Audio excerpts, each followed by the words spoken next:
চাকরি দেওয়া হবে।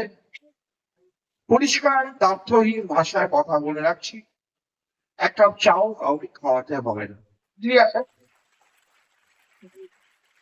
তো তার জন্য একটা আমার ভিডিও বাইট আসবে আমার খুব তাড়াতাড়ি আমার ফেসবুক লাইভে, আপনারা জানতে পারবেন তার জন্য কি কি পদ্ধতি স্টেপ বাই স্টেপ অবলম্বন করতে হবে। ওপেন ফোরামে চাকরি দেওয়া হবে। পরিষ্কার তথ্যহীন ভাষায় কথা বলে রাখছি, এক কাপ চাও কাউকে খাওয়াতে হবে না। ঠিক আছে, বসিরহাটে 200 জন মানুষকে চাকরি দেবো, ন্যূনতম যোগ্যতা বেশি। সেখানে আমরা মাধ্যমিক পাশ রাখছি, কিছু উচ্চ মাধ্যমিক পাশে, তবে অধিকাংশ চাকরি গ্র্যাজুয়েটদের জন্য। 3 রকম লেয়ারে আমরা ভাগ করছি চাকরিগুলোকে। একটুখানি আমাদের পেজে খেয়াল রাখবেন, আমি ভাস্করের কাছেও পাঠাবো, গ্রুপেও পাঠিয়ে দেবো। আগামী কাল সম্ভবত আমরা ফেসবুক লাইভের মাধ্যমে পুরো জিনিসটা তথ্যচিত্রের আকারে সবাইকে জানিয়ে দেবো।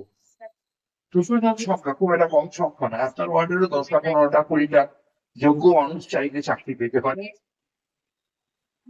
পুরো পদ্ধতিটা আমরা জানাবো।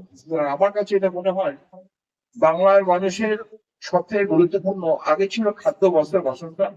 খাদ্য মাননীয় মুখ্যমন্ত্রী যথেষ্ট দিয়েছেন। বস্ত্র বছরে বছরে বস্ত্র বিতরণ হয়, আমরা বস্ত্রটাও পাই।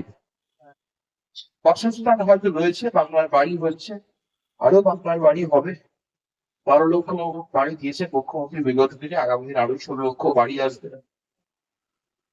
তবে গুরুত্বপূর্ণ জিনিসের নাম স্বাস্থ্য আর কর্মসংস্থান। স্বাস্থ্য, শিক্ষা, কর্মসংস্থান।